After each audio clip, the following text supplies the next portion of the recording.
Hey guys, tonight we drop you straight into a world of freezing wind, singing laws and neighbours who might legally murder you over a sheep. Welcome to medieval Iceland. You probably won't survive this, but it'll be a fascinating way to go. So, before you get comfortable, take a moment to like the video and subscribe, but only if you genuinely enjoy what I do here. And hey, tell me in the comments where you're listening from and what time it is. Icelanders would approve of such precise bookkeeping. Now dim the lights, maybe turn on a fan for that soft background hum, and let's ease into tonight's journey together. You arrive, let's say, miraculously, on the rocky shores of a Westfjords inlet. There's no port, no dock, no warm tavern waiting, just jagged stone, surf like knives, and a gust of wind that introduces itself by trying to rip off your ears. Your boots are gone, either stolen by a clever seal or sucked into the tide. Doesn't matter. Your first steps on Icelandic soil are barefoot and the ground is more knife than earth. The year is somewhere between 970 and 1100. The Viking age is technically still breathing, but here on this glacier-licked island, the real drama isn't pillaging, it's surviving. You look inland, hoping for a road. No such luck, just volcanic rock, lichen that looks angry, and a hill covered in what appears to be snow but is actually sheep. Hundreds of sheep, all staring at you. You have no currency, no map, and critically, no understanding of how law works here. Which is unfortunate because it's very easy to break the law. Like, say, stepping on the wrong patch of turf that turns out to be someone else's grave, or glancing too long at a chieftain's niece, or not knowing how to sing your own legal defence should it come to that. Spoiler, it probably will. A distant horn echoes through the fjord. Not a welcome, more like a warning. You trudge uphill toward the only sign of human habitation, a sagging turf roof barely distinguishable from the mossy slope it sits on. Smoke seeps from a hole in the top. Good news, there's fire. Bad news, you might be expected to share it with a dozen strangers and at least 3 goats. When you knock on the door, or really push on a damp animal hide tacked over a hole, the interior hits you like fermented sock soup. You're pulled inside before you can run, handed a bowl of something wobbly, and directed to a straw-covered plank next to what you now realise is a goat's sleeping spot. Congratulations, you have lodging. You also probably now have lice. The man who owns the house doesn't introduce himself. Instead, he stares at your clothes like they owe him money and mutters something about driftwood people. It's not a compliment.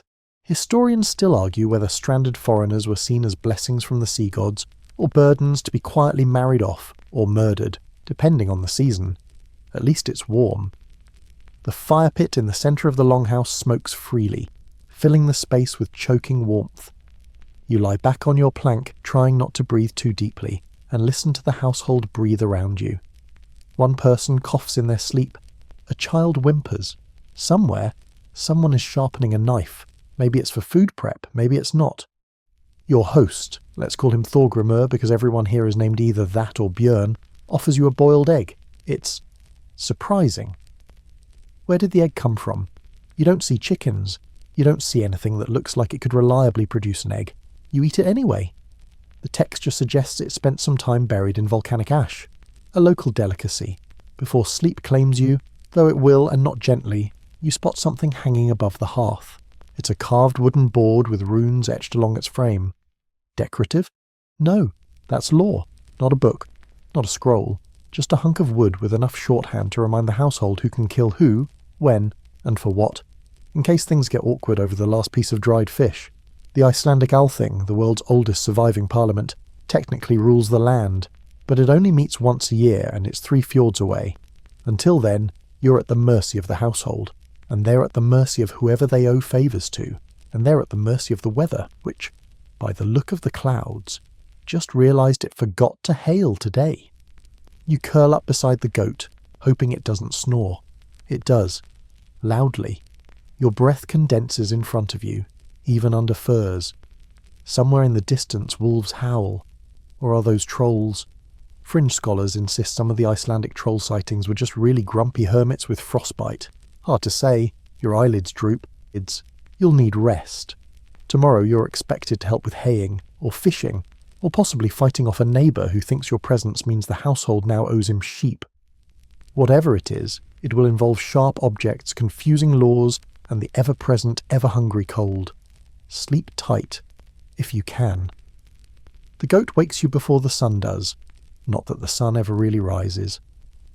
In this early medieval Icelandic summer, daylight is just a vague, pewter-grey light that seeps in around the edges of the turf roof for a few hours before giving up again.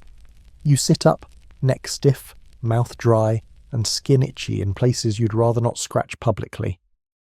The goat looks smug. It's probably warmer than you, and it knows it. Thorgrimur, your host, grunts something at you and jerks his head toward the door.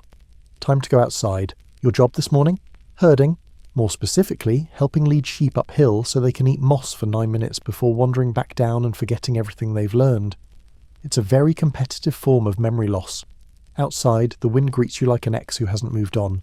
It cuts through the borrowed wool tunic you were handed last night like it has a personal grudge. The tunic smells vaguely of smoke and faintly of eel. You try not to think about it. The landscape is breathtaking in the way that pneumonia is breathtaking. Jagged basalt cliffs, endless mossy knolls, and above all, sky. So much sky. The wind keeps it clean, no trees to block the view, just raw, screaming horizon. You're handed a staff, not as a weapon, but more as a conversation piece to wave at misbehaving livestock. The sheep do not listen. You wave it anyway. The sheep don't just roam, they judge. Their eyes follow you, unblinking, calculating. One nudges your leg. You're unsure whether it's affection or a legal warning. Sheep in Icelandic sagas sometimes function as omens or possibly snitches. Either way, you keep your distance. Back at the house, it's breakfast. Sort of. Everyone huddles inside again, around the hearth. A pot is stirred with reverence. It contains skyer, a kind of sour, tangy yogurt that has the texture of clay and the emotional vibe of something that should not have survived history.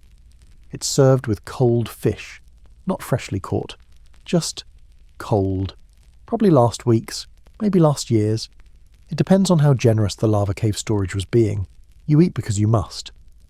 Hospitality rules are complicated here, but one thing is clear. If they feed you, you owe them. This is not a transactional society in the modern sense. There's no cash economy, no coin jingling in pouches, but debts of honour, food and manpower are everything. If you eat their fish, you may be expected to help them bury someone by sundown. A fringe theory, largely laughed at in academic circles but delightful to imagine, suggests that early Icelanders preserved some food by simply leaving it outside and letting the wind do its thing. So yes, you might be eating fish that's been air-seasoned into what could be loosely called jelly. A gelatinous culinary shrug. You watch as Thorgrimur's wife, who has not yet spoken directly to you, slathers something white and shiny onto a flatbread. You suspect it's fat. Possibly sheep fat. Possibly the sheep fat, the one that bit you yesterday. You take a bite. It coats your mouth like candle wax. Congratulations, you're now calorically prepared for war. There is a moment, just one, where the light hits the room just right, and for a second you can almost appreciate the bleak beauty of it. The curved turf walls, the low ceiling, the smoke curling lazily toward the roof hole, the carved beams blackened by years of fire and breath. There's history here. A living, sweating, farting history. Then someone sneezes into the shared butter, and the moment is gone. You're invited, or maybe commanded, to help gather dung for fuel. Yes, dung. Not from the goat, who is clearly management. From sheep and possibly reindeer, if you can find any droppings that haven't frozen into stone. The trick, you're told, is not to collect it fresh. That's gross. You want the stuff that's aged like a fine wine, or more accurately, like a bad memory. You wander into the wind again, sack slung over your shoulder, collecting dry poop while birds scream overhead, like they just saw what you're doing. Your hands are red, your face is chapped, and you wonder if you're being slowly auditioned for some unspeakable local ritual.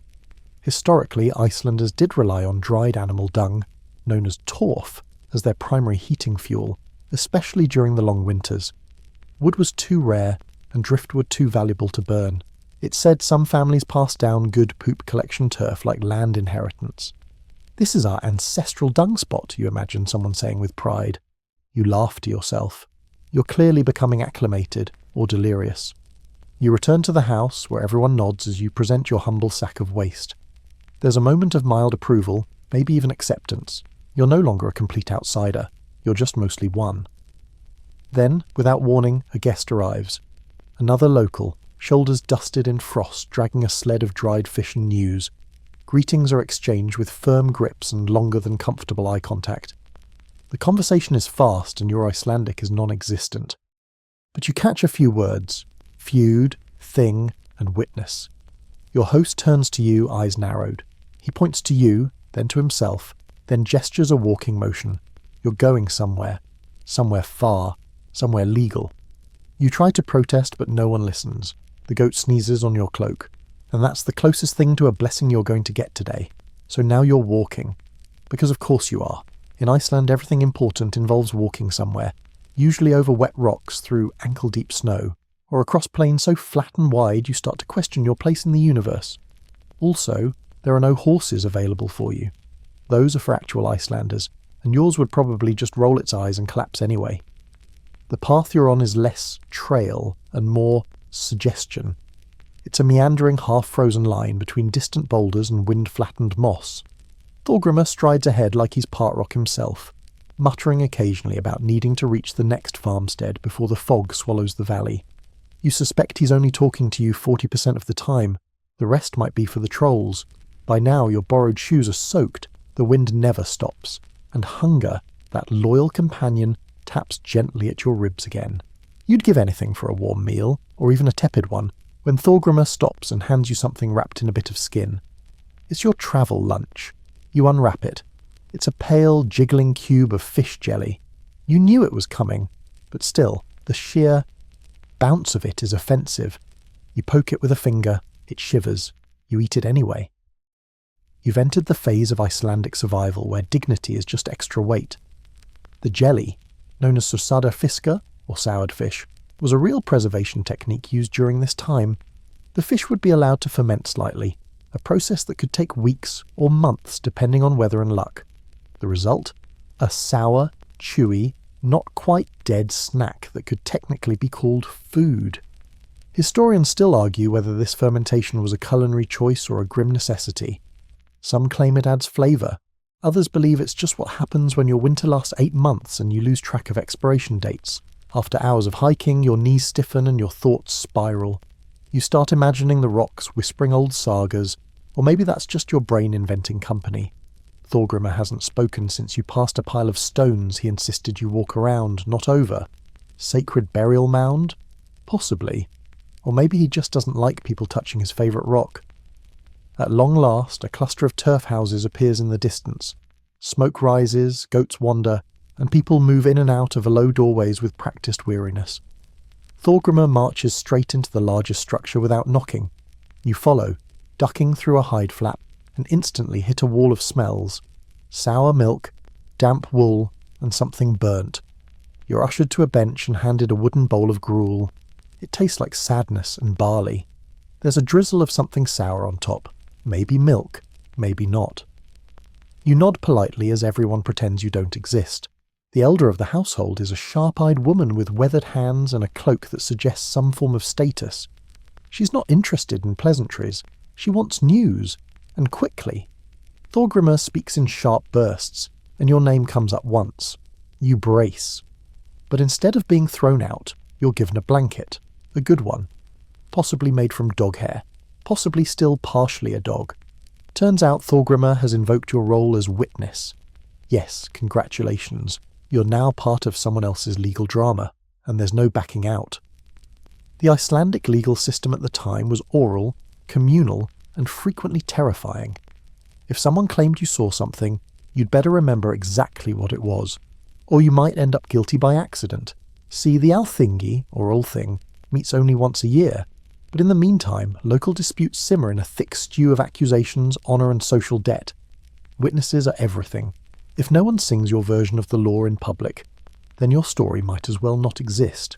You try to ask what exactly you're witnessing. No one answers. One man just nods toward a scar on his cheek. Another shows you a bent knife. You're starting to understand that witness might mean person we point to during an argument so we win. That night, you sleep in a communal bed closet. Yes, bed closet. It's a wooden box filled with hay and furs, just large enough for 2 people to sleep side by side. And you are not alone. A young boy, someone's cousin apparently, snores beside you with astonishing confidence. He also has a tendency to kick in his sleep. You lie awake, trying not to breathe too loudly. Outside, the wind moans like it's reading from a ghost story. Inside, the fire crackles down to embers, and someone hums a lullaby in a minor key. It's beautiful, and deeply unsettling. You think again about that fish jelly. You were grossed out, but now? You'd kill for another piece. That's what Iceland does to you. Eventually the hums fade. You drift off, knowing full well that tomorrow your fate might depend on how well you can lie, or truthfully sing, a version of events you don't even understand yet.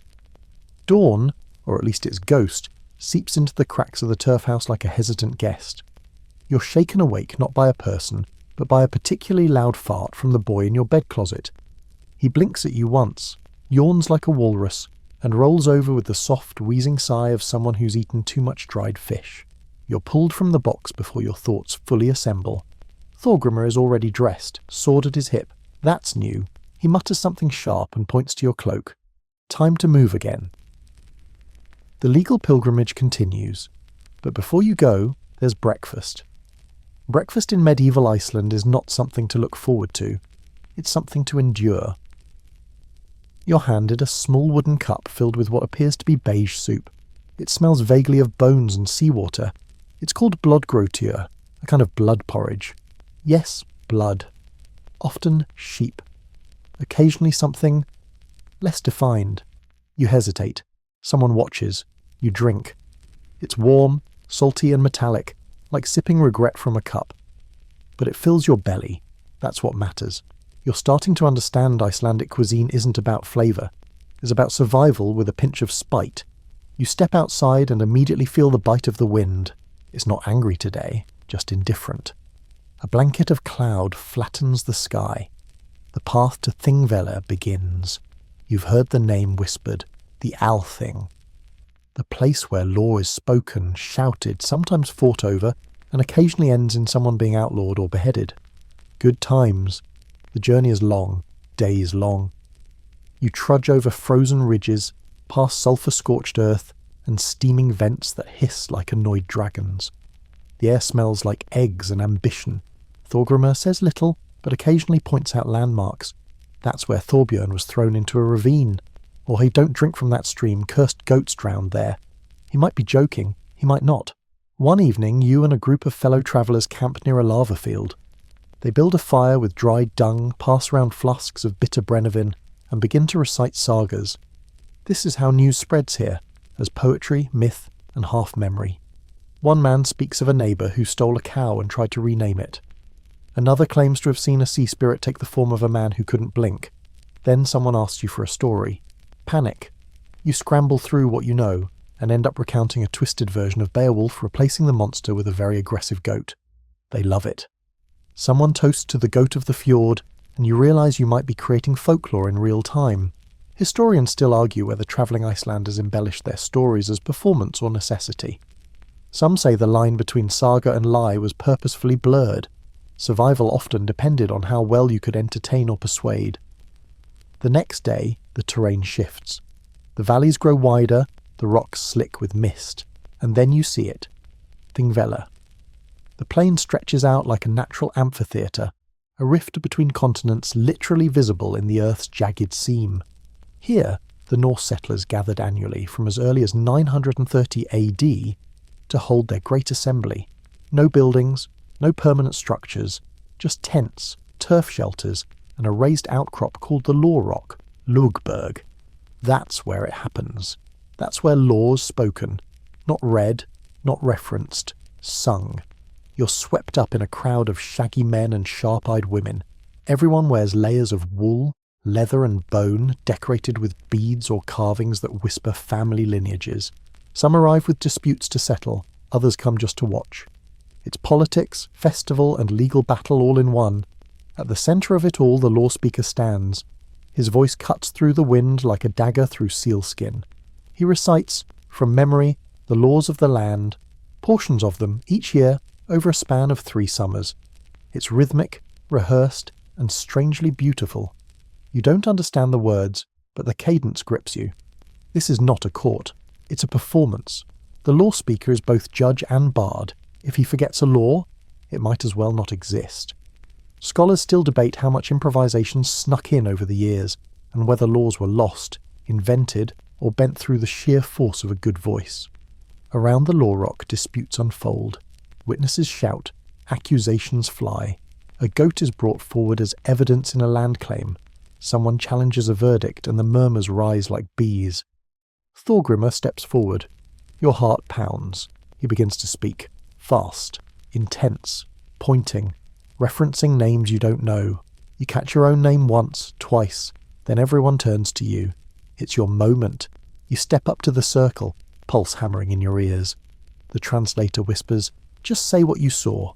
You consider lying, you consider running, but instead, you clear your throat and do the only thing you can think of. You sing it. Badly, in the wrong meter, in a half-language of broken syllables and made-up vowels, but you sing.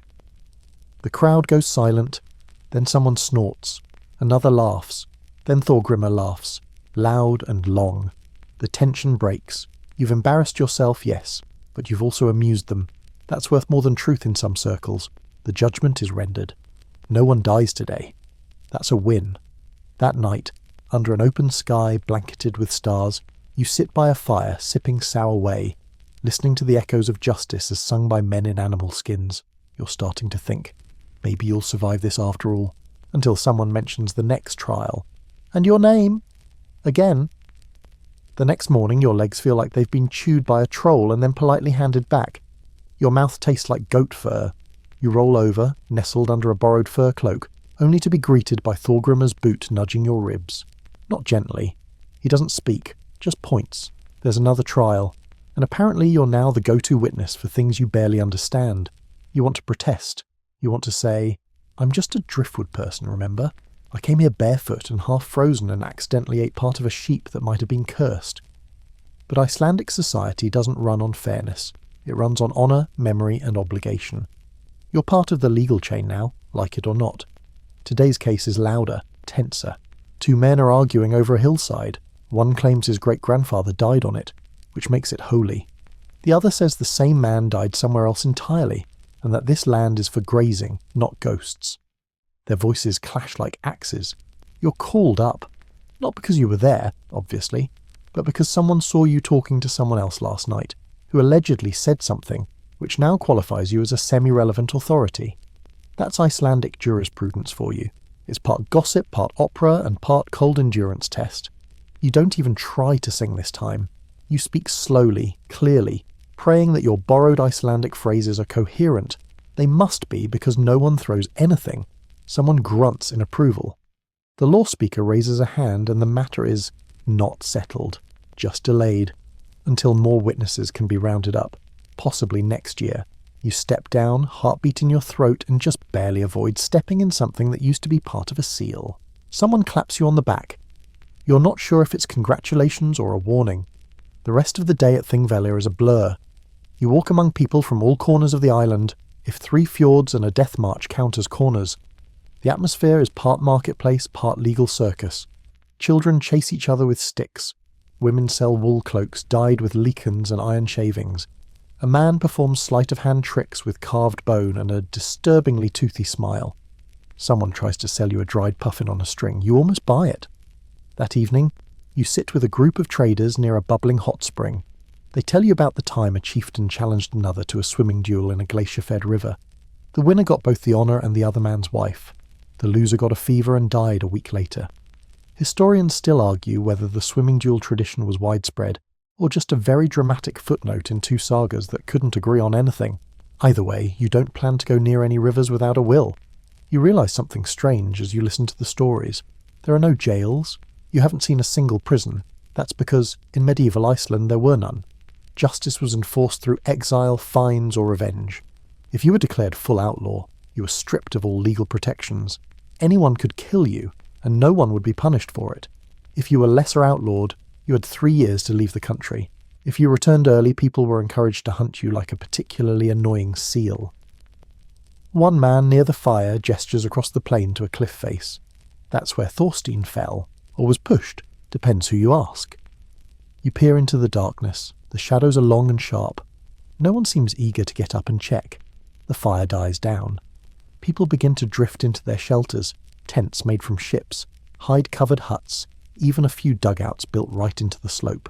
You curl up in a corner under your cloak, eyes heavy, but you're not asleep long. A hand shakes your shoulder. You jerk upright to find Thorgrimr again, looking grim. It's time to go. Already? Yes, because tonight you're leaving Thingvellir, not by law, not by exile, but to avoid a feud that might be brewing on your behalf. Apparently, someone didn't like your testimony. Great. You pack quickly, or rather, you're handed your things and hurried into the night. No time for formal goodbyes, no time for farewells. You just start walking again, your footsteps muffled by moss and silence. The stars are bright, so bright it's disorienting. They wheel above you like curious gods. The cold bites, but it feels less hostile now, more like a challenge you've started to understand. Your feet crunch over lichen, past ancient stones marked with forgotten carvings.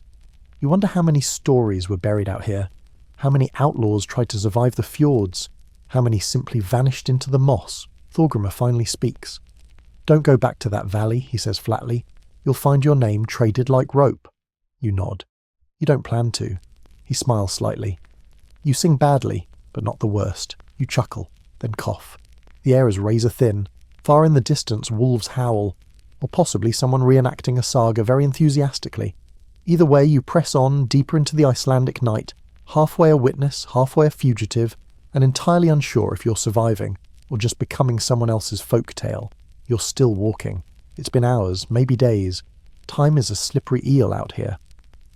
The landscape never changes, yet somehow never repeats. Lava fields like black bones, ridges gnawed by wind, and sky so enormous it feels like it's pressing down on you. You don't know where you're headed, only that Thorgrimr is taking you away from trouble, and possibly toward another flavour of it. Finally, just as your knees begin filing complaints with your spine, you arrive at a settlement nestled near a river with steam rising off its edges. Hot springs. Civilization, sort of. You're greeted with more side eyes than smiles, but no one throws you out, which in Iceland counts as affection. You're offered lodging in a longhouse filled with the low hum of people who've survived one too many winters. They look at you like you're a curiosity, some driftwood creature swept in by fate and goat logic. You nod politely, sit on a bench near the fire, and try not to look like someone who accidentally got someone outlawed. After a moment, someone joins you. He's older, with a face like carved leather and eyes like storm clouds. His cloak is cleaner than it has any right to be, and at his belt hangs a small harp. A skald. You've heard of them. Iceland's poet-historians. More than entertainers, skalds were the memory keepers, satirists and influencers of their time. Insult a skald and your reputation might not survive the next stanza. Flatter one, and your name might echo in halls long after your bones are goat chow. This skald introduces himself as Runar. He speaks slowly, like each word is a favour. He asks where you're from. You answer vaguely, as one does when unsure if honesty leads to exile or dinner. He smiles. You're the one who sang at the Law Rock, aren't you? You blink. Word travels fast here, especially when it's weird. He chuckles and plucks a note on his harp. It was unique, brave in a falling down drunk sort of way. You don't argue. Then, like a cat pouncing on an unattended fish, he shifts. Tell me your story. So you do. You start from the beginning. Your barefoot arrival, the goat roommate, the fish jelly, the lawsuits, the mistaken witnesshood. You leave out the bit where you nearly cried when the wind stole your last scrap of bread. No need to gild the saga. Runa listens without interrupting. He hums once, nods, then stands. That'll do, he says. And just like that, you've been added to the great oral archive of Icelandic nonsense. Skalds didn't just compose for fun, they served vital political and social roles. Their verses could preserve bloodlines, ruin alliances, or settle feuds. Sometimes they were hired to make someone look more heroic than they actually were. Other times, they composed insults so sharp they were considered legal weapons. One well-placed stanza could humiliate a man more thoroughly than a spear to the thigh. Historians still debate how much power skalds actually held, versus how much they claimed to hold by poetic exaggeration. But no one denies their presence at courts, assemblies and feasts made them crucial to Iceland's cultural bloodstream. That night, Runar performs. It's not for you specifically, though a suspicious number of lines involve someone arriving by sea with feet like snow eels. The audience laughs, you laugh too, nervously. It's not malicious. It's a little honorific in its own strange way. After the performance, someone hands you a bowl of hot broth. It's goat. Of course, but it's good goat, spiced with wild herbs and something smoky. You slurp it down like a half-drowned sailor. The cook grins at your enthusiasm and mutters something about southern stomachs. You're about to thank her when the door slams open. Everyone tenses. A man enters, soaked, wind-battered, and furious. He has the shoulders of a blacksmith and the eyebrows of someone permanently disappointed in everything. He scans the room, stops, points. At you. Perfect. Apparently this man, Joffa, his name erupts like an avalanche, is related to someone from the land dispute at Thingvellir. Distantly. By marriage. Twice removed, you think. Honestly, the family trees here look more like tumbleweeds. But what matters is he believes you insulted his cousin, or lied, or sang off key. It's unclear. What is clear, he wants satisfaction. You're terrified. But before he can say more, Runa stands up. Recite your claim as verse, the Skald says smoothly, or sit down. The room goes dead silent. You learn then that insulting someone in Iceland wasn't always solved with fists. You had to prove the insult. In verse. Because if you couldn't wrap your grievance in alliteration and clever metaphors, maybe it wasn't that serious after all. Joffa growls, pauses, clears his throat. He tries. He really tries. But his poem rhymes fish with dish and uses the word idiot twice. The room explodes with laughter. You're saved by iambic incompetence. He slinks out, defeated not by weapons, but by syllables. You owe Runa your life, or at least your continued access to soup.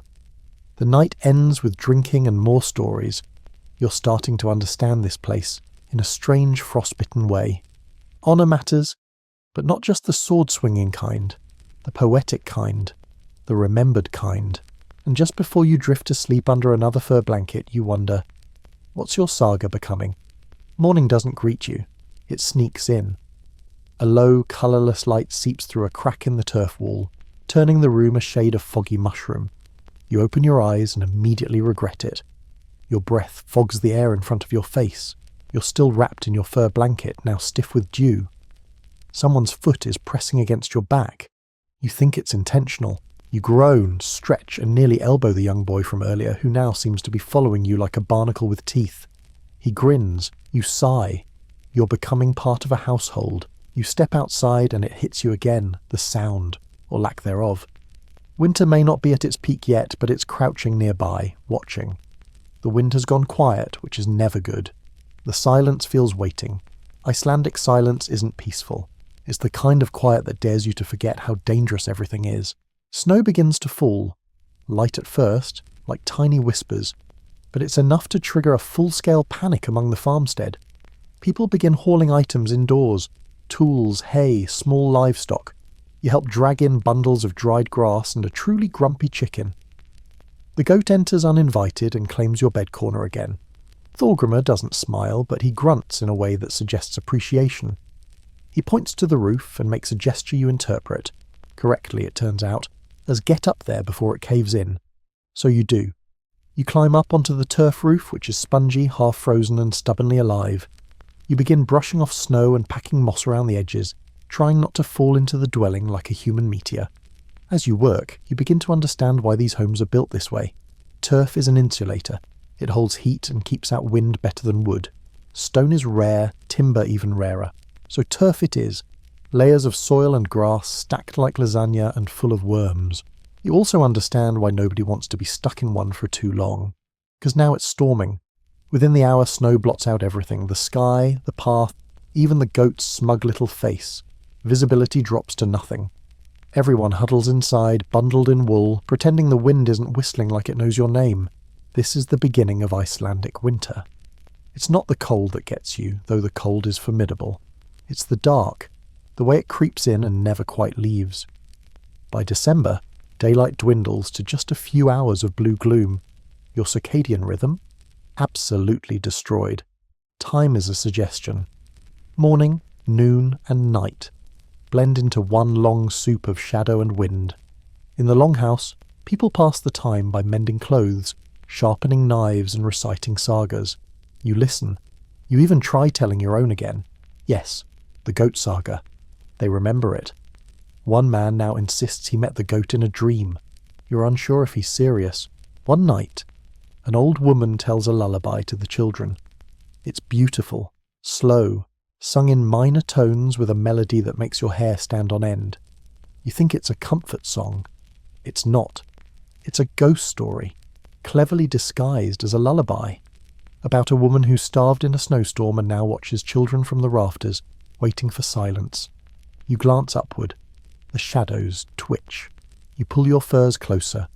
Grim lullabies were common in Iceland, used not just to soothe, but to warn. The land could kill you in 100 ways, and so could your neighbours. It made sense to put fear to music. That way, it sank in deeper. Historians still debate whether these songs were meant more for discipline or spiritual protection. Some believe they warded off the restless dead. Others argue they simply kept children from wandering outside and becoming actual icicles. Either way, they work. No one moves. No one speaks. The fire crackles nervously. During the day, chores continue, inside mostly. You learn to spin wool using a drop spindle. Badly. You get laughed at. Not unkindly. Someone shows you how to make butter.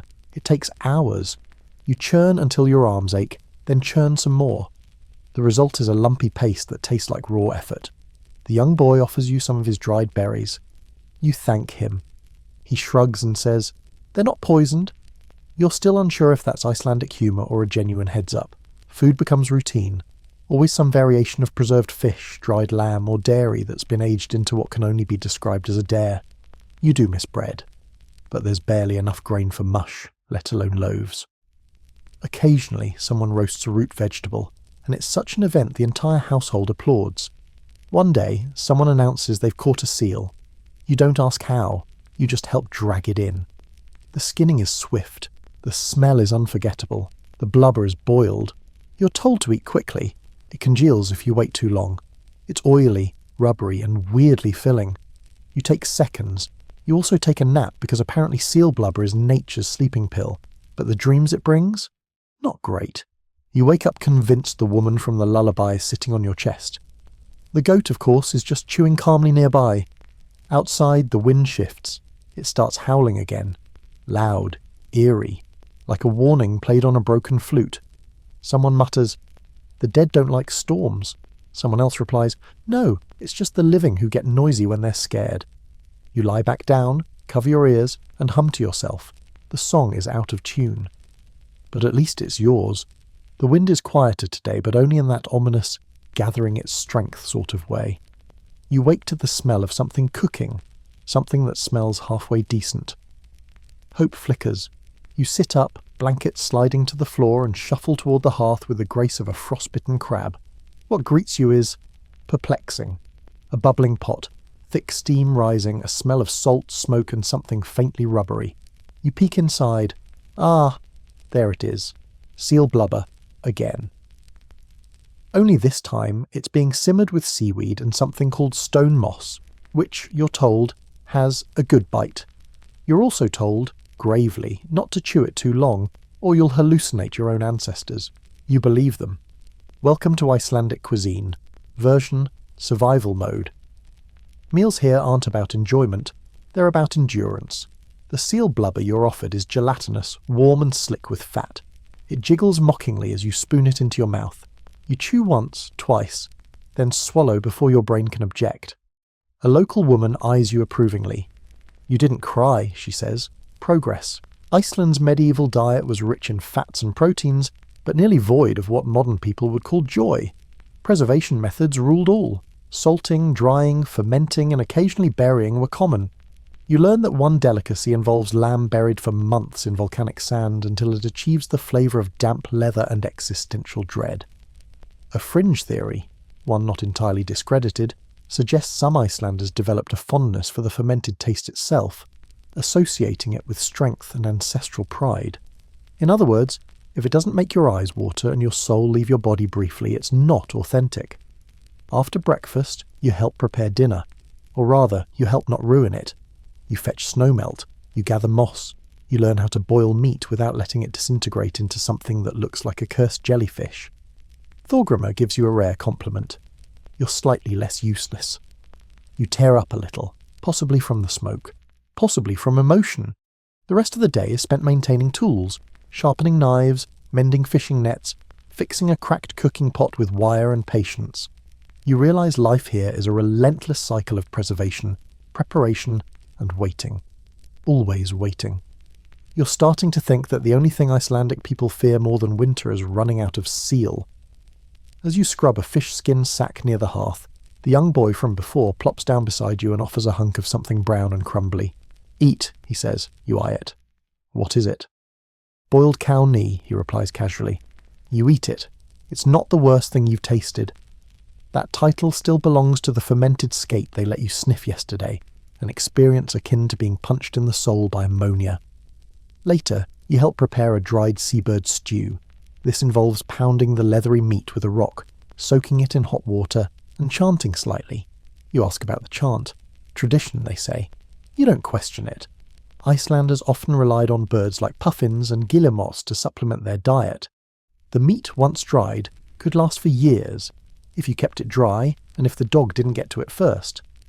You're told about one family who lost an entire winter's supply to a clever sheep.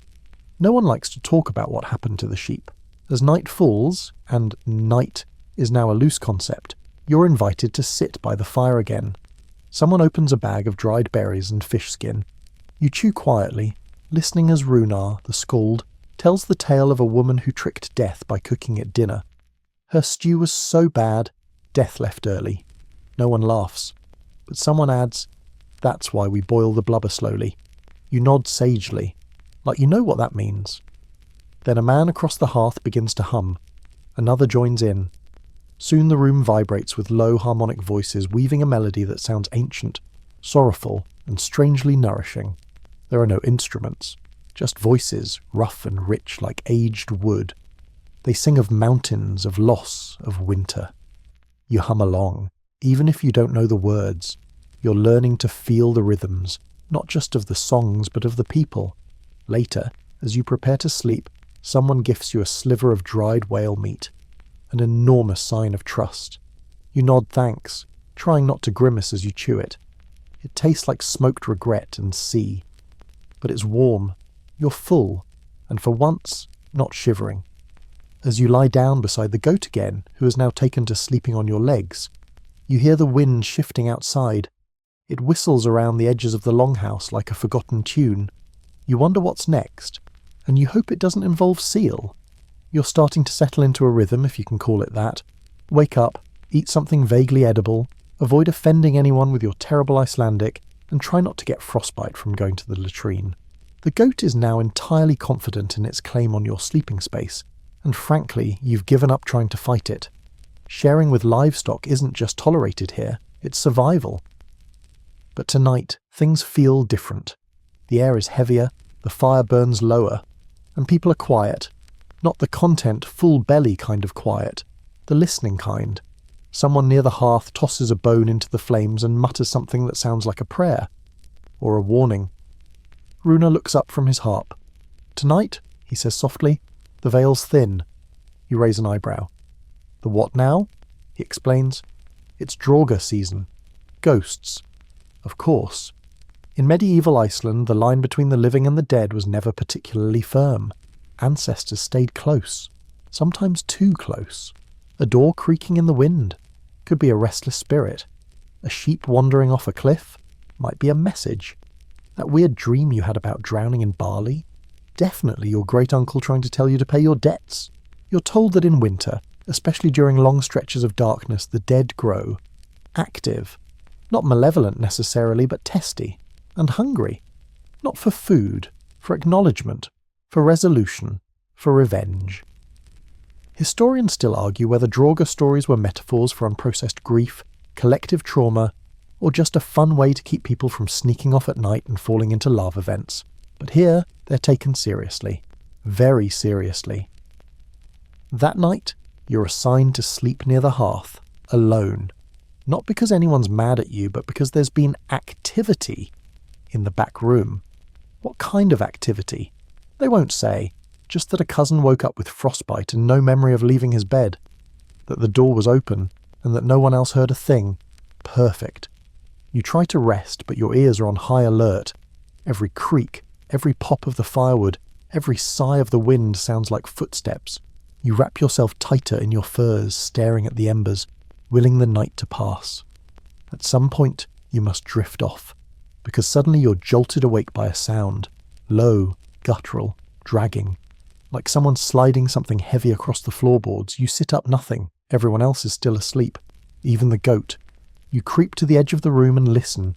There it is again. A shuffling, then a thump. You tell yourself it's a dream. A mouse. A particularly large and vengeful fish. Then the door creaks open on its own. No wind, no one outside. Just the open dark. You freeze. Then Runa's voice, calm, low, and oddly musical, speaks from his bedbox. Close the door. Say their name if you know it. You don't. You say, I'm just visiting, and you close the door. It clicks shut with a finality that echoes louder than it should. In the morning, no one asks about it. No one talks about it. But the old woman in the corner hands you a talisman made of bone and knotted wool. Wear this when the nights are long, she says. You do. After that, the household shifts. They begin telling more stories. Ones you suspect are meant to educate or maybe warn you. One is about a man who insulted the wrong burial mound and was followed by whispers for the rest of his life. Another is about a woman who laughed during a funeral and found blood in her milk for 7 weeks. You notice something peculiar. No one jokes about the dead. They joke about everything else. Goats, marriage, fermented anything, but not the dead. That line is clear. And cold. Later during chores, you're told to clean the old corner.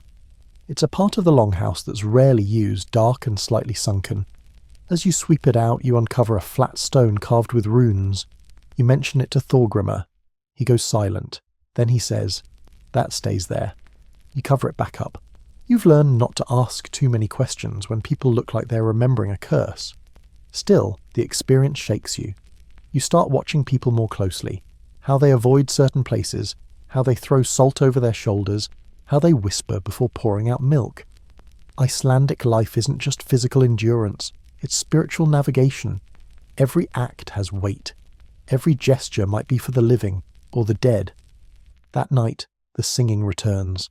A soft, wordless hum. The same song as before, you think, or maybe a different one. You're starting to dream in minor keys. You lie down beside the hearth again, your new bone charm tucked close to your chest. And for the first time in a while, you sleep straight through. No doors open, no ghost whisper, only the goat snoring. You'll take it. By now, you've learned the art of listening without responding, of nodding without agreeing, and of smiling just enough to avoid being noticed. You're blending in, or at least not standing out enough to be immediately stabbed. That's progress. But even your improved survival instincts can't prepare you for what's coming. A neighbour arrives. Now, that may not sound ominous, but in medieval Iceland the word neighbour doesn't mean what it means today. It's not the nice man next door who lends you sugar. It's more like a long-term rival who lives over the next hill and suspects you might one day try to steal his sheep, seduce his daughter, or urinate on his burial cairn. Possibly all three. This neighbour is named Ketil, and he shows up like a thundercloud in a tunic. He's tall, bearded, and his facial expression suggests he was born mid-glower and hasn't stopped since. You try to stay small and invisible behind a goat. Doesn't work. Ketil notices you immediately. He nods at Thorgrimr. That the one from Thingvellir? Yep, that's you. Local celebrity and walking legal liability. Ketil sits down at the fire, eats a piece of dried lamb, and says nothing for a very long time. Then, as casually as someone asking for a turnip, he says, So, you owe me now. You blink. Sorry, what? You cost me a cousin, that land dispute, his wife's brother, blood matters. Ah, medieval Icelandic math, where one man's bad testimony becomes another man's debt. You try to argue. Thorgrimr raises a hand. He has the right to ask. Ask? Ask what? You learn the hard way that Icelanders believe deeply in the concept of honour balances. If you cause someone harm, even indirectly, they could demand recompense. That could mean livestock, food, or even a favour in the future. In extreme cases, it meant violence. Controlled, legally sanctioned, ritualized violence. Ketil doesn't want blood. He wants a task. He has a feud brewing. unrelated to you, thankfully, and he wants a neutral party to deliver a message. A formal insult wrapped in polite words and the correct amount of sarcasm. It's called a menade. You try to protest. I barely speak the language. That's why it'll sting, Ketil says. They won't expect it. You're given a wooden carving with runes etched into it and instructions. Deliver this to a farmstead on the far ridge, speak the words he's written, and then walk away. Fast. The farm in question is about a day's hike. You set out immediately, accompanied by a teenage boy with one eye and an extremely high opinion of himself. He spends the journey telling you how to hold a knife, how to spot bear tracks, there are no bears in Iceland, and how to woo women with seaweed poetry. You nod a lot. The delivery is anticlimactic. You reach the farm, recite the rhyme, badly, and leave the carving. The man who receives it stares at you with the blank polite fury of someone who's memorizing your shape for future revenge. You do not stick around for tea. Back at your borrowed home, Ketil is waiting. He grins when you return. Not because you succeeded, because you didn't die. Good enough, he says, then adds, you're not as soft as you look. You thank him. You think. That night, the tension in the longhouse softens. You're treated a little more like kin, a little less like a foreign mushroom that wandered in during a snowstorm. The food is slightly warmer. The goat only tries to bite you once. But the lesson lingers. Social life here is a minefield, one that's been carefully landscaped to look like a friendly hill. Historians still argue over the role of Enid and ritual insults in Icelandic law. Were they legally binding, social currency, just elaborate jokes? Some records suggest entire blood feuds were started over poorly timed verses. Others believe it was a form of controlled emotional venting, poetic aggression to avoid actual war. You believe it was mostly therapy with goats. You lie awake that night, staring at the ceiling beams, still smelling faintly of boiled fish and birch smoke. You think about Ketil, about how easy it is to offend someone here, how tightly wound the rules are, how honour can be reshaped into violence at any moment. You realise that in this land, silence isn't just survival, it's a kind of wisdom. The wise don't speak unless they're ready to sing it at the Althing with 50 men watching. Eventually, sleep comes, not comfortably, but deeply. You dream of runes and carved wooden insults, and for the first time in weeks, no one wakes you up demanding a legal witness or a soup critique. Small blessings. You wake up to the sound of laughter. Now, in most places and times, laughter is comforting, but in medieval Iceland it's more suspicious than cheerful, especially when it involves 3 men, a rope, and someone saying she didn't really say no. You sit up fast. Too fast. You hit your head on a ceiling beam and see sparks. The goat, naturally, is standing directly on your chest. Again. Outside, the wind carries voices, loud ones, curious ones, and under all of it, a tone that makes your stomach twist. You're about to witness an Icelandic marriage ritual, or something close to it. You step outside just as a group of men are leading a very angry young woman toward the longhouse. She's walking, not being dragged, but her eyes are stormy and her mouth is a tightly shut line of volcanic rage. The leader of the men is grinning. He's also holding a rope. Your host, Thorgrimr, watches from the doorway. You glance at him with a question in your eyes. He exhales slowly. They're cousins, he says, which somehow makes it worse. Marriage in medieval Iceland was a deeply political arrangement. Land, livestock and social bonds all braided together like a 3-strand rope. Romantic love wasn't completely absent, but let's just say it rarely made the top of the priority list. Women had more legal rights here than in many parts of Europe, technically. They could divorce, own property, and in some cases even lead households. But that didn't mean everything was voluntary. The girl's name is Ragnar, and you learn she's been promised to a man 2 fjords over. She in turn has promised that man a swift death and eternal resentment. Her father disagrees, so now this happens. A pre-wedding negotiation that involves symbolic abduction.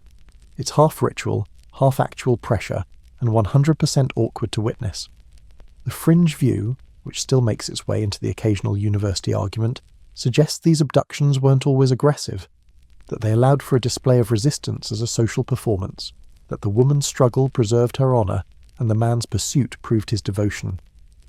You watch Ragnar kick one of her cousins in the shin and scream, a word you're pretty sure means something unrepeatable in polite company. Yes, very romantic.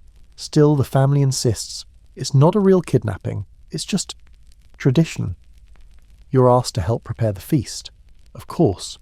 Marriage celebrations, even reluctant ones, are major events in a place where the only other excitement is volcanic eruptions and fishing accidents. You find yourself helping slaughter a sheep, which you do very poorly, and then watching someone boil its head. The eyeballs are saved for someone important, probably the groom. You quietly hope he chokes on them. Inside, the longhouse fills with activity. Furs are laid out, special mugs brought down, even a rare cask of mead uncorked.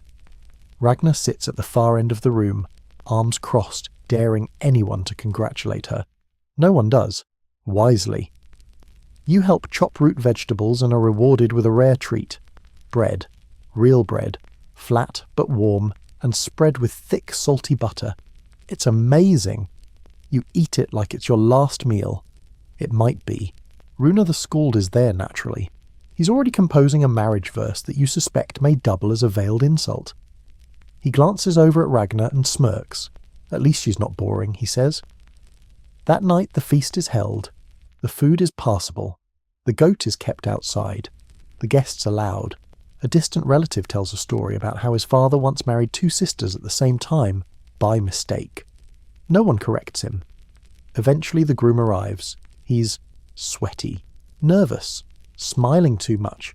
He tries to kiss Ragnar on the cheek and is rewarded with a slap so loud it startles the fire. The room goes silent. Then, slowly, Ragnar raises her mug. To the dumbest man in Iceland, she says. The room erupts with laughter. Even the groom. He nods, shrugs, and drinks. And somehow, that's the moment the tone shifts. The tension breaks. She's still furious. He's still awkward. But the ritual has been satisfied. Honour is intact. Nobody's dead. Yet. You learn something crucial. Medieval Iceland didn't function on rigid rules. It functioned on managed chaos. Everything was negotiable. Even the anger, even the rope. Historians still debate how often these marriages ended in happiness versus homicide. The sagas suggest a healthy mix of both. One couple famously tried to kill each other every winter, then made up every spring. They had 9 children. After the feast, as guests settle into drinking and storytelling, Ragnar sits beside you. You were the singer at the Althing, she says. You nod, mortified. She smirks. That was terrible. You nod again. She takes a bite of bread. It made me laugh, though. High praise. You sit in companionable silence for a while. Then she says, without looking at you, he's not bad, just not interesting. You don't answer. You're not here to solve Icelandic romance. You're here to survive it. Later, as you bed down, stomach full and brain swirling with fermented goat and emotional whiplash, you realise something. This place isn't just about storms and fish and grudges. It's about performance. Every feud, every trial, every wedding, it's all theatre. And if you can play your part without dying, maybe you'll make it through another day, even if someone ties a rope around your leg. You're starting to think the only thing more terrifying than being involved in someone's legal feud is not being involved, because that means you're invisible. And in Iceland, being invisible means you're one step away from being unprotected. The word hits you like a gust of sleet. Outlaw. You hear it whispered one morning during chores. A young man from the next valley, Asmundr, they say, was outlawed after stealing a sheep. Or maybe it was 3. Or maybe he insulted a chieftain's daughter, depending on who you ask. The story mutates every time someone new tells it. What doesn't change is the verdict. He's now a Fjorbaugskardr, a lesser outlaw. 3 years of exile, no protection, no help, no home. You ask what happens to him now. Someone shrugs. He'll live in the hills, or die in them. Simple as that. Later that day, you see him. He steps into the longhouse without warning. Tattered cloak, hollow eyes, face lined with the kind of hunger that doesn't come from missing just one meal. The room freezes. He doesn't speak, just stands there, dripping meltwater and tension, waiting. Then Thorgrimr moves, slowly, deliberately. He offers Asmundr a bowl of broth and a small chunk of bread. Everyone stares. You think a rule has just been broken? Later, you find out that offering food to an outlaw isn't technically illegal, but it's risky. If someone reports it, or worse, if the outlaw commits another crime, it could drag the whole household into trouble. Yet Thorgrimr did it anyway. When you ask him why, he simply says, We all have cousins. The warmth doesn't last. 2 nights later, Asmunda is gone. So is the best knife in the house, and a skin of oil. You don't say anything. But the next morning, Thorgrimur reforges a broken blade by firelight, humming something low and grim, and no one mentions the missing outlaw again. Medieval Iceland had no prisons. Punishment was social. You either paid a fine, went into exile, or became a target. Outlaws were stripped of legal identity, literally. You could kill one, take his food, his clothes, even his shoes, and face no consequence. It was justice through exclusion. Historians still argue whether outlawry functioned more as a death sentence or a brutal mercy. Some managed to survive, hiding in caves, fishing by moonlight, living off moss and guilt. Others were hunted, their heads brought back as proof. The sagas are full of them, lonely figures with nothing but names and regrets. You wonder where Asmunda is now. You don't have to wonder for long. Later that week, on a supply trip with Thorgrimur and 2 others, you stumble across a makeshift shelter in a crag above the valley. Just a few stacked stones, barely high enough to crouch in. Inside, a small fire pit. Bones, fish scales, a carved spoon, nothing else. No Asmunda. But his presence lingers like old smoke. One of the men spits. He's not far. No one says it, but everyone checks their knives. You descend the slope in silence. That night, you lie awake in the longhouse, the fire cracking soft beneath your blanket. You think about what it means to be erased. Not forgotten, exactly, but untethered. To walk the same land, breathe the same air, and yet not exist in the eyes of law or kin. You remember the night you arrived barefoot, wet and unwanted. You were close, closer than you realized. The next day, as you help repair a fence knocked down by wind or ghosts, it's unclear which, the young boy asks you a question. What would you do if they outlawed you? You pause, think. Try to stay warm, you say. Try to find someone who remembers my name. He nods like that's a good answer. Then he hands you a dried fishtail and says, You'd probably die. Cheerful kid, but honest. Later you're told a story by Runa, half sung, half spoken, about a man who was outlawed unjustly. He fled into the mountains, lived for 7 winters, and returned with a beard so long it had birds in it. He walked into the Althing, spoke a single poem, and was pardoned. Some say he became a skald, others say he vanished into the sea. Runa finishes the tale with a wink. Might have been Asmunda's grandfather. You smile. But the next day, a new outlaw is named, this time for a killing. The world keeps turning, you keep your head down, and you sharpen your knife, just in case. You're sitting by the hearth, sharpening a fishhook with a stone, when someone casually says, You know you're probably related to half the valley by now. You look up, startled. I've been here, what, a few months? Exactly, the man says, sipping something that smells like boiled socks. That's how it starts. Welcome to the tangled, occasionally incestuous, always complicated web of medieval Icelandic genealogy. With a population hovering around 50,000, or fewer, depending on whose volcanic eruption records you believe, early Iceland was basically one enormous extended family arguing about sheep. The sagas are littered with feuds that began when someone married their 3rd cousin once removed and forgot to mention it until the wedding toast. Genealogy wasn't just dinner table gossip. It was survival. Who you were related to determined whether you could marry someone, live in their home, borrow their horse, or kill their uncle without the entire valley trying to skin you. And everyone remembers everything. You watch as a local boy rattles off his family tree all the way back to Norway without taking a breath. It's like listening to a human spreadsheet. There are people here who can tell you exactly who killed whose sheep in the year of the 2 frosts and how that's connected to a grudge over a poorly cooked porridge in 962. You try to draw your own map. It becomes a tangled mess of names like Björn, Thorstein and Gudrun. Halfway through, you realise you've accidentally charted a circular grudge spiral. Runa laughs when he sees your attempt. That's not a family tree, that's a feud diagram. He's not wrong. You ask him how people keep track of it all. Songs, he says, stories, and a lot of staring during feasts. It turns out that reciting your ancestry, etatala, was a common part of gatherings. People would stand, announce their lineage, and wait for someone to challenge or correct them. It was part sport, part courtship, and part legal necessity. If you claimed the wrong ancestor, you might lose land or a finger. You're invited to try it. Just a short version. You stammer through your origins, where you washed up, the goat you befriended, the legal mess you accidentally caused. People chuckle, a woman claps. Well, someone says, he's not from around here, but at least he's honest. There's a moment, brief but warm, where you feel accepted. Like maybe, just maybe, you're no longer just that strange southerner with the bad Icelandic and the haunted fish eyes. Then someone asks who you're allowed to marry. The silence is deafening. Apparently there's been a rumour. You and Ragnar. You blink. We've barely spoken. That's not what her uncle said, a man mutters. You glance at Ragnar, who rolls her eyes. He saw us talking. That's enough for him. And just like that, you're in it again. Feud season. Dating in medieval Iceland is less about courtship and more about filing a legal claim. If you're seen with someone too often, it's assumed you've made a declaration. If you haven't made a formal request through her male relatives, congratulations! You've insulted a household. The rules are fluid, confusing, and enforced with axes. Historians still argue whether the tight-knit familial structures helped maintain peace, or just ensured everyone had a stake in every conflict. Some suggest the intimacy of Iceland's social web made violence less likely. Others say it simply made revenge more personal. You're starting to believe both.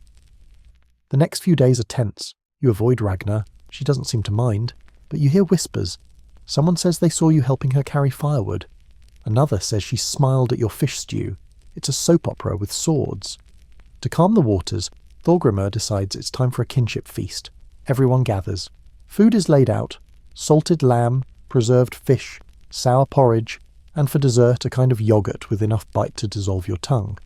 You eat in silence while Runa begins reciting an epic about a man who married his cousin, offended a witch, and ended up as a haunted rock.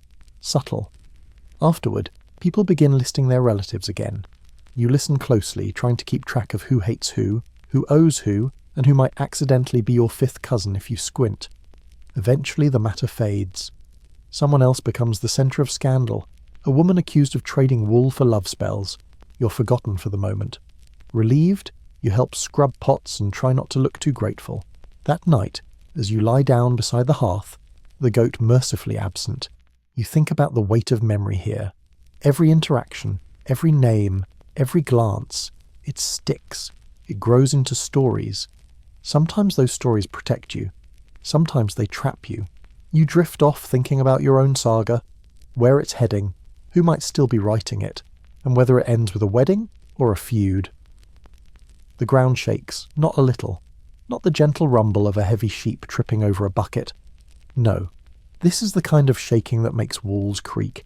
Spoons fall, and grown men sit bolt upright in the dark, clutching whatever object they hope the gods will mistake for a shield. You blink awake, face half buried in your fur blanket, heart thudding like someone's drumming a war song on your ribs. The room is still vibrating. Then, boom.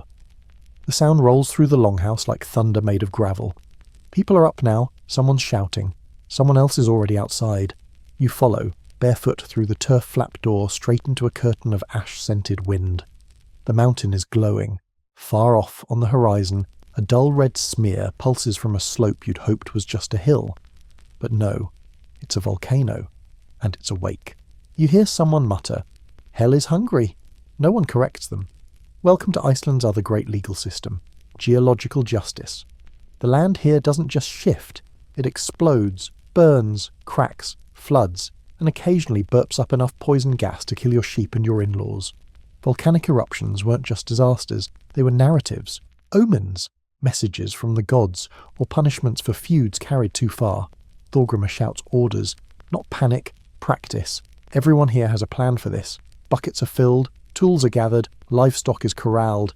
You, being new and deeply unqualified, are told to carry furs, fasten the roof's edge, and try not to get yourself crushed by falling rocks. Good advice, all things considered. By dawn, the eruption has mellowed into a distant smoulder. No lava reached the farm, but ash falls steadily, soft, grey, and choking. You wrap a cloth around your nose, trying not to inhale your own lungs. The goats are unimpressed. But the real threat comes later, because after the shaking and ash, after the eerie red nights and the huddled meals comes the flood, meltwater, glacial bursts, jökullaups that surge from beneath the ice when volcanic heat carves new paths for ancient water. You're warned to stay clear of the lowlands. So, naturally you're sent there to check on a distant neighbour. You go with 2 others, all 3 of you layered in damp wool and grit. The walk is long, tense, silent. You step over cracks that weren't there 2 days ago. The air tastes like warm coin. At one point the ground just opens. A thin seam in the moss, steaming faintly. You sidestep it with the caution of someone who stepped on a goat's tail and survived. Iceland teaches you these things. Eventually you reach the farm, or what's left of it. The main building has collapsed. Roof sunken, walls caved, sheep scattered. A woman sits outside, covered in soot, calmly chewing a piece of dried fish. "Lost the house," she says, "kept the chickens." Her tone implies this is a trade she's willing to accept. You help her gather what's salvageable.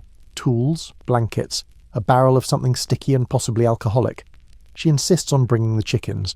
You carry 3 in your arms the entire way back. They hate you, deeply and vocally. Back at your home, the clean-up continues. Ash is swept from roofs. Gutters are dug for runoff. Everything smells like smoke and old fear. That night, over watery stew and silent prayers, Runa tells the tale of a man who tried to fence in lava. It's a tragicomedy. He built a wall, cursed the fire, then rebuilt the wall again, every day until it melted. In the end, he sat in the smoke and laughed himself to death. They say the wall's still there, half swallowed, half mocked. You laugh. You're not supposed to, but you do, because there's something insanely honest about it. This land doesn't care who you are. You can sing your lore at Thingvellir, you can outpoem your enemies, you can trace your lineage to Odin's kneecap, and the volcano will still turn your house into gravel if it feels like it. Historians still argue how much the harsh geography shaped Iceland's culture of storytelling. Some believe the violence of the earth forced people to make sense of their lives through narrative. Others say it created a philosophy of absurd resilience, where meaning is less about order and more about enduring, surviving, retelling. You believe both. Again, that night the ashfall slows, people sleep deeper, and you dream, not of goats or fish or angry chieftains, but of standing in the middle of a black field, watching fire rise from the cracks and feeling small, but not afraid, just aware. Aware that you're not the hero here, you're the witness. It starts with a knock on the door. Well, not a knock exactly, more like a sharp thump, followed by the sound of someone impatiently clearing their throat. You're by the hearth, trying to clean ash out of your boots with a bone spoon, when Thorgrimur jerks his head toward the door. You open it. A boy stands outside, shivering, hair matted with frost. He looks young, too young to be travelling alone, and he's carrying something wrapped in sealskin. His eyes lock onto yours with the intense desperation of someone who hasn't been inside in days. "I've brought a story," he says, and just like that he's inside, shoes off, near the fire, hands cupped around a warm bowl of whatever is left in the stew pot. No one speaks. No one needs to. This is how it works. Because in Iceland, storytelling is survival. That boy, or Leifur, his name turns out to be, is a messenger from another valley. The path he took is half buried in snow and shadowed by cliffs where trolls are rumoured to whisper if the winds turn. He came not for warmth or bread or shelter, though he gets all 3, but because he carries words, names, feuds, deeds, truths. He unwraps the sealskin. Inside, a carved plank engraved with runes that spell out the details of a trade agreement, an oath renewal, and, crucially, a warning. Someone's been twisting tales in the southern fjords. A certain man named Ketil is now said to have stolen a horse. This matters. Because horse theft, that's not petty, it's saga-worthy. You learn that in a place where paper is rare and literacy even rarer, oral history isn't quaint, it's crucial. The sagas are not dusty old stories told in hindsight.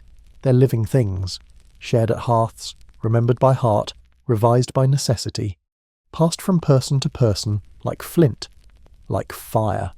Runa, of course, is delighted. He takes the carved plank, reads it aloud, and then does something unexpected. He sings the entire thing back to the boy, rhythmically, melodically, imprinting the message in verse. It's not just poetic, it's practical, because now the boy can carry it to the next farm and they'll remember it.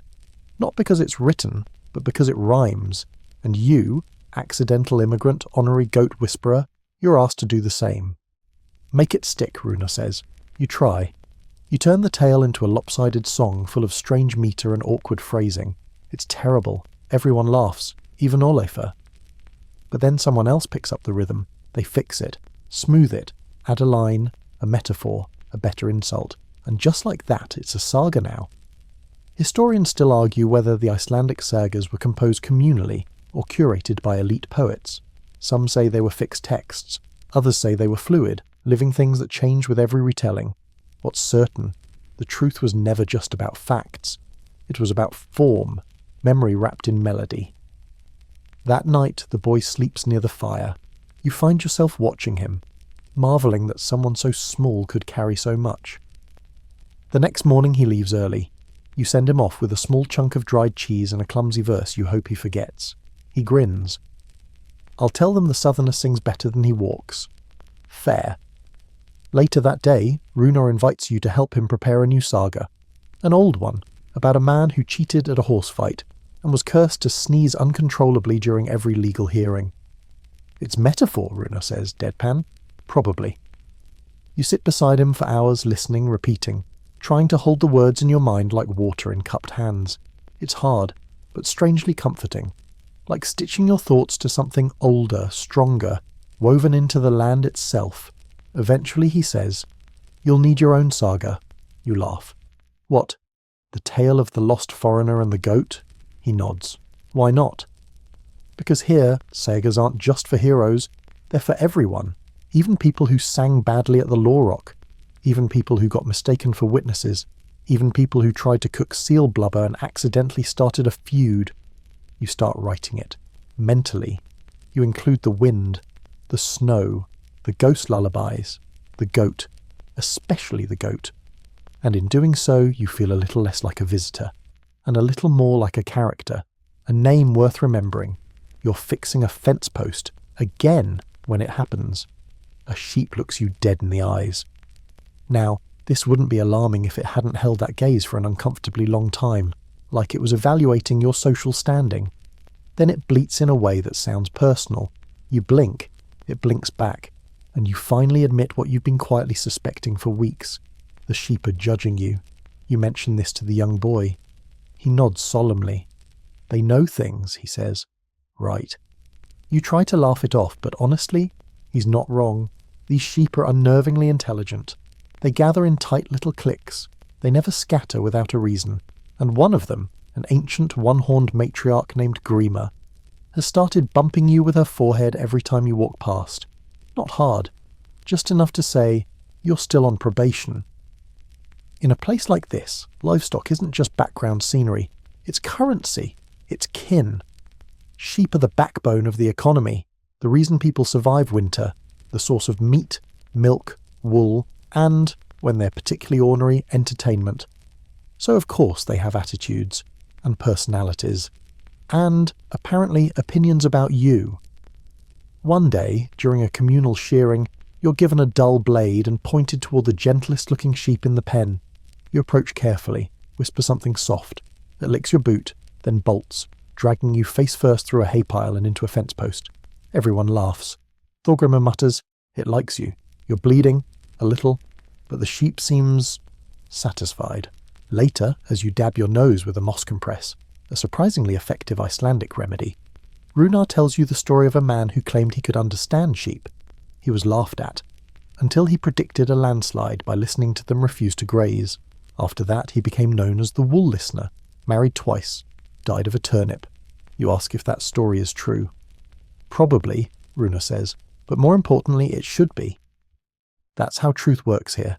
It doesn't have to be literal, it just has to make sense. You start paying closer attention. You notice how the sheep avoid certain rocks when the air changes, possibly sensing sulphur, possibly sensing death. You see how they cluster before storms, how they stare at newcomers, how they sometimes stand completely still in a perfect line facing the same direction. It's unnerving. You begin to believe the fringe theory that Icelandic livestock may possess some minor form of weather prophecy, or low-level ESP. Scholars scoff, but they also don't have to sleep next to a goat that growls in its sleep. Then, one night, you wake to a sound outside the longhouse. A rustling, a scraping. You grab a torch and step into the snow. The sheep are out. every single one of them standing in a semicircle facing the forest. Their eyes reflect the firelight like tiny judgmental moons. You follow their gaze. Nothing. Just trees. Then, movement. A shadow slips between the trunks. Too tall for a wolf. Too fast for a person. You take a step back. One of the sheep growls. Growls! You turn and go back inside. The next morning everyone's quiet. They know. They don't ask what you saw. But someone tacks an iron charm to the doorframe. Someone else throws salt over the threshold. And you officially start respecting the sheep. Because in Iceland, animals are more than property. They're omens, witnesses. Sometimes, maybe even guardians. Historians still argue whether tales of animal intuition were symbolic or sincere. The sagas are full of cows predicting death, ravens guiding ships, horses refusing to carry murderers. Some say it's metaphor. Others say, well, that's just what happened. You start sleeping with your boots on, just in case. That week you're given the task of leading the herd to a new grazing spot. It's meant as a test of trust, and perhaps redemption. You walk slowly, calmly. You hum one of Runa's sagas under your breath. The sheep follow. Grima walks beside you, silent, regal, only headbutting you once when you veer too close to a bog. You arrive safely. No one dies, and when you return, Thorgrimr nods. The boy grins. Even the goat snorts gently as you pass. You've earned something. Not affection, not yet, but recognition. You're no longer that southerner with the weird singing. You're now the outsider the sheep didn't kill. It's an upgrade. You've made it this far, through snow, sagas, fermented meat, ghost lullabies, and legal poetry. You've even survived judgment by sheep. So it's only a matter of time before someone makes the inevitable mistake. They hand you a sword. It's not ceremonial. It's not blunt. It's an actual weapon. Iron blade, simple hilt, nicked edges from what you hope was hunting, and not an unrecorded family reunion. Thorgrimr places it in your hands with all the seriousness of someone offering a child a lit torch in a hay barn. We need help with driftwood, he says. Bandits patrol the coast. Bandits? You were expecting logs. But here's the thing. Iceland has no forests. Trees, when they appear, drift in from Siberia, Greenland or Canada. They're precious, sacred even, and very much worth fighting over. Driftwood is a currency of its own. So when a trunk washes up on the rocky beach, the question isn't who saw it first, it's who has the most backup. So now you're trudging to the coast, sword on your hip, surrounded by 5 others who carry themselves like they were born mid-feud. Runa's here too, for moral support. Or maybe just for material, in case you die interestingly. The sea wind slaps your face like it's trying to parent you. The beach is jagged and slick, the kind of place where you could slip and be eaten by rocks before you even notice the cold. And there it is, the driftwood. Huge, beautiful, covered in barnacles and fate. As you approach, another group crests the hill. 6 men, axes drawn. One of them is chewing on a dried puffin leg. You are unmistakably in your first Viking standoff. Except, spoiler, you are not a Viking. You are slightly underweight, occasionally poetic, formerly barefoot witness with a reputation for bleeding during routine tasks. The men shout. Your group shouts back. Someone, possibly Runa, suggests a duel. Single combat, he says, too cheerfully. Everyone ignores him. Instead, the group's leader, a red-bearded man with teeth like whalebones, steps forward and sings his claim. Yes, sings. Apparently he's from the Coast family who owns the rights to this stretch of beach by sun, tide and salt. Your side counters, equally melodic, that the wood drifted past their stones first, making it their sacred right to salvage. You stand there, sword limp at your side, wondering how everything here becomes a folk song. The singing escalates. Insults slip into the verses. Clever, cutting, full of references to fish guts and failed marriages. And then suddenly it's over. The coastal group retreats. Maybe your side had the stronger claim. Maybe they didn't feel like bleeding today.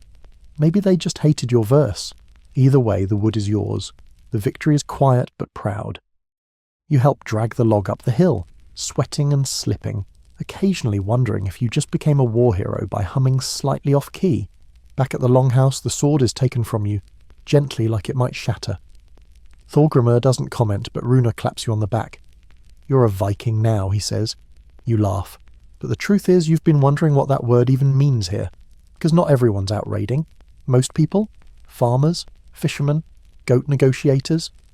The term Viking is more of a phase than a title. Something you do, not something you are. You go a Viking when food runs low, when debts are high, when you're bored, reckless, or ambitious. Historians still debate how much of Iceland's population ever actually raided. Some say it was a small elite. Others believe most households had at least one member who'd gone west and come back with stories, scars, and possibly a Christian souvenir. You start to realise that here, heroism isn't defined by conquest. It's about presence. How well you remember the old songs, how clearly you recite your ancestors, how firmly you stand in the snow when someone accuses you of sheep theft. It's not about glory, it's about staying. That night, a celebration. The wood is blessed. A portion will become beams, another will become sled runners. A small piece is burned, offered to the sea. Someone hands you a carved cup of strong mead. You drink, you cough, you cry a little. Everyone cheers. You sing a verse. Badly. Everyone cheers again. You've become part of the noise, the rhythm, the story. And as you lie back, the fire crackling low, sword blisters healing on your hands, you think maybe that's all you ever wanted. Not to be a Viking. Just to be sung about. Even if it's mostly to make people laugh. The sea, when calm, is the closest thing Iceland has to a lullaby. But when angry, it sounds like it's reciting all your worst decisions back to you. Today, it's somewhere in between. You're on the shore again, not to fight over driftwood this time, but to fish, not for pleasure. Not even really for food, though that's the eventual hope. No, you're here because Thorgrimur decided it was time. You've hauled sheep, you've sung lore, now fish. Ah yes, the ancient Icelandic rite of passage. You're handed a coil of line, a carved hook and a chunk of dried fish guts. The bait smells like vengeance. The boat is carved, worn smooth with age, and filled with the gentle rot of wet wood and anxious sweat. You push off with 3 others. The water is slate grey, gently rippling with false promises. You row, and row, and row. You quickly discover that rowing is the kind of task that seems easy until your spine tries to escape your body. But finally you're deep enough. Lines are cast. The silence is immediate and total. You listen to the boat creak, to the birds screeching somewhere overhead, to your heartbeat thudding with the stubborn rhythm of someone who's only recently stopped eating seal blubber. Then, tug. You've caught something. You pull. It's heavy. It fights. You panic. Your grip slips. The line tightens around your wrist, bites into your skin, and you lose it. Whatever it was, it's gone. Your hook dangles, empty, swaying like a judgment. The others don't laugh. They nod. That's the sea. Fishing in Iceland isn't sport. It's gamble. It's communion. It's begging the indifferent ocean for mercy and pretending that bait matters. You go out not knowing what you'll bring back, or if you'll bring back at all. There are no safety nets, no buoys. If you fall in, the cold eats you before regret can form. One man in the boat, Ljotta, an old-timer with more wrinkles than stories, tells you of a friend who vanished mid-sentence. One moment he was talking about moss. The next, the boat rocked, and he was gone. No splash, no sound, just gone. The sea doesn't always explain itself. Historians still argue how much of Iceland's subsistence hinged on fishing versus farming. Some say the sea provided more than the land ever could. Others point out that coastal living was just as dangerous as glacier living, but everyone agrees. If you were near water, you had a relationship with it. Yours is complicated. Later that afternoon, you catch one. A big one. Cod, you think. It thrashes, flips, tries to bite you. You wrestle it into the boat, half proud, half terrified it will outlive you somehow. The others cheer. You're bleeding again, but this time it feels like progress. You return to shore under a sullen sky. The sun is doing its usual trick, setting and rising at the same time, like it forgot what month it is. Your legs ache, your hands sting. You smell like the inside of an eel. Ragnar meets you on the shore holding a bucket of water and a look that says, "You didn't drown. Impressive." She nods at the fish. "It's ugly." "So am I," you reply. She shrugs. "It'll feed someone." It's the closest you've ever gotten to a compliment. That night the fish is roasted over peat embers, stuffed with herbs you didn't know grew here, and served on a slab of wood that might once have been a part of someone's roof. You eat with your hands. It's delicious. Or maybe it just tastes like victory. You ask Runar if he ever fished. He nods. Once. Never again. The sea called me a bad poet. You're not sure if he's joking. Then comes the storm. It sweeps in so fast it feels conjured. Wind howls. Waves slam the rocks like hammers. Boats, tied, weighted, secured, snap free like paper toys.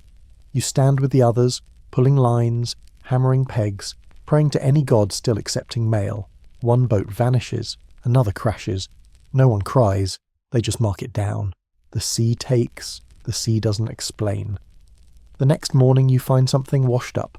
Not a body, a seal, frozen solid, eyes closed, as if asleep. One man says it's a gift, another says it's a warning. You help drag it up the beach. It becomes lunch, and part of someone's boots. That's the sea too. Friend, foe, and freezer. You learn a phrase, Sjorin Gleimir Eckert. The sea forgets nothing. You don't know if it's meant to comfort you, but you believe it. The snow doesn't fall so much as it settles, like ash from a very slow-burning world. You wake to a white silence so deep even the goats seem reverent. It's that time of year now. The real winter. No more pretending. No more sun glancing coyly over the mountains before ducking back down. This is the deep freeze, the long hush, the part of the year where nothing moves unless it must, and even thoughts crawl slower through your brain, like they're wearing fur cloaks too. Food is rationed, fires burn smaller. Fires. Voices lower, and then comes the summons. Not dramatic. No horn, no messenger in a cloak of bones. Just Thorgrimr quietly placing a stone on the table. Flat. Carved. You look at it. He nods once. You're coming with me. You don't ask where. You already know. It's time for the final thing of the year, not the official summer gathering at Thingvellir with its relative warmth and bustling tension. This is a winter thing. Smaller. Grim. Local. The kind of meeting where people bring their heaviest coats and their oldest grudges. You leave at dawn, bundled in every scrap of wool the household can spare. The path is barely visible, just a memory in the snow. You and Thorgrimr trudge in silence, accompanied by Runar and 2 others. The snow is knee-deep, the wind is unkind. You chew ice just to keep your throat from closing. You don't talk about the purpose of the meeting. That's the rule. You find the others gathered at a flat clearing between 2 ridges, half sheltered by a horseshoe of black rock. Stone markers surround the area, witnesses in their own way. The snow is trampled but untouched. A sacred space. Everyone circles the fire pit. No one lights it yet. First comes the accusation. A man steps forward, tall, grim-faced, wrapped in seal hide, and names a name. Another man steps forward, shorter, younger, shaking slightly, and denies it. You hear the word murder whispered, not shouted, not sung, just passed like a secret from mouth to mouth, and suddenly you are very aware of the knife on your hip. The 2 men are given space to speak, to argue, but not to shout. No one interrupts. Everyone listens. Because here in this frozen courtroom with no walls, silence is law's armour. You've seen this before at Thingvellir, but not like this. This is colder, tighter, closer to the bone. There are no skalds here. No singing, just truth scraped raw. Testimonies are given, questions asked. The young man cries, the older man spits. Finally Thorgrimr steps forward. His role? Arbiter. He's chosen not because he's chieftain or kin, but because people trust him. And here, trust is heavier than iron. He doesn't speak long, just asks one question. Were you alone? The younger man shakes his head, and then the part you didn't expect. He looks at you. I saw him, he says. When I ran, I passed him, near the river bend. Everyone turns. Of course. You're the outsider, the neutral, the only person in the valley who isn't tangled in this feud like wool in a bramble bush. You stammer. I was collecting firewood. Did you see blood? Someone asks. You think. You try to think. You remember a smear on the snow, a torn boot print. But was it from this? Was it that day? Historians still argue whether medieval Iceland's legal system was fair, efficient, or just a glorified honour ballet. But in moments like this you see the brutal elegance, the weight of a single voice, the impact of a single truth, or lie. You breathe deep. You speak. I saw someone running, that's all. I don't know who. A silence falls, and it stays, because no one wants to push you harder.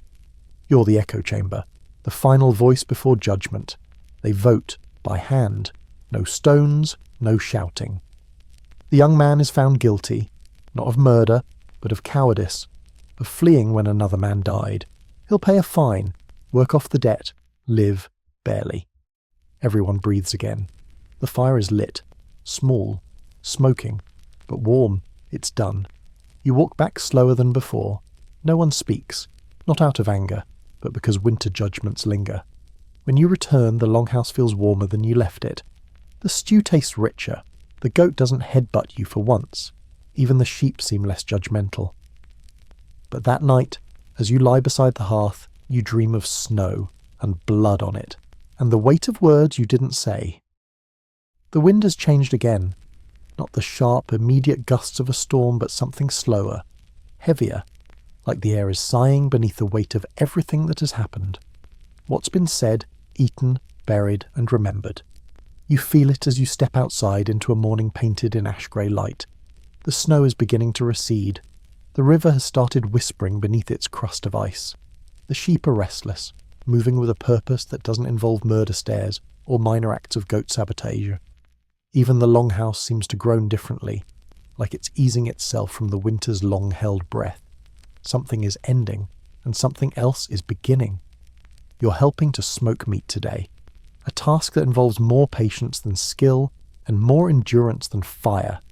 The process is slow, the smells are intense, and everyone gets slightly singed at least once. But this is not just about food, it's preparation, planning, hope. The seasons are shifting, and with them, so are you. A messenger arrives, not in haste, but with ceremony. He carries news from the coast. A chieftain has died. There will be gatherings, memorials, feasts, and inevitably disputes over who inherits what, including possibly a boat and definitely 3 cousins. Runa is already composing verses. You're invited to attend, not dragged, not summoned, invited, an honour. You ask Thorgrimr if you should go. He shrugs. You'll be remembered either way. That's as close as he gets to encouragement. So you pack. Not much, just some bread, dried meat, a carved bone token Rana pressed into your hand. She didn't explain it, and you didn't ask. And a small charm made of sheep wool and driftwood, tied by the boy who once thought you'd die after your second spoonful of blood porridge. You wear it proudly. The journey is long, but lighter than before. The wind doesn't bite. The sun lingers. Birds, real ones, follow your path like they're trying to remind you what songs sound like when they come with feathers instead of grudges. At the coastal hall, you're treated as a guest. Not an outsider, not a liability. A guest. You sit at a feast with people you don't know, who laugh at your stories, who ask you to sing again, yes, even that song, and who nod when you mention names from the valley like they're neighbours, not strangers. It's working. You're becoming something here. Someone. A man tells you, you sound like someone who's been carved into the wood. You ask what that means. He says, we remember names that last through winters. Yours seems stubborn. You take it as a compliment. When you return home, yes, you think of it that way now, the longhouse is brighter. The goat actually lets you pass without incident. The sheep offer the woolly equivalent of a nod. Ragnar greets you with a fresh cloak. Did they try to marry you off? She asks. Only once, you reply. She smirks. Next time, bring me the fish. Later that night, as the fire crackles and the sagas are sung, Runar leans close and says, well, you made it. You blink. That's it? He shrugs. Most don't. You sit there in silence for a long time. The logs pop. The wind hums against the turf roof. Outside, the snow melts into rivulets that trickle toward spring. And you? You finally understand what it means to belong in a place that never promised safety, but always demanded story. You're not a hero. You're not even the main character. But you were here, and here. That's enough. The fire is low now. The house is quiet. Outside, the snow melts in hushes, not streams. The wind no longer claws at the edges of the walls, but slips through the valley with gentler hands, touching only the edges of roofs, stones, and stories left behind. You lie back against your bed plank. Yes, the goat is still there, but he's older now. Less bite, more warmth. Even he knows winter's grip has loosened. The longhouse smells of wood smoke, wool, and the memory of fish. Runa's songs echo softer in your mind. They're no longer a surprise, no longer strange. You know their rhythms now, their silences, their stubborn edges. You've learned how to sleep here, how to endure, how to be remembered, not with glory, not with conquest, but with laughter around a hearth, with your name hummed under someone's breath when the night stretches long and the stew is thin. Your saga wasn't carved into stone, but it was sung, and that's how things last here. You did not survive medieval Iceland because you were strong or brave or clever. You survived because you listened, because you stayed, because you let the cold shape you, let the people fold you into their days, their grudges, their jokes, their grief, and their goats. And now, as the last embers glow and your breath rises softly in the dark, you realise something. You weren't meant to conquer this place. You were meant to be woven into it, and you were. Good night, driftwood soul. The long winter is over. Long winter is over. Long winter is over. Long winter is over. Long winter is over. Long winter is over. Long winter is over. Long winter is over. Long winter is over. Long winter is over. Long winter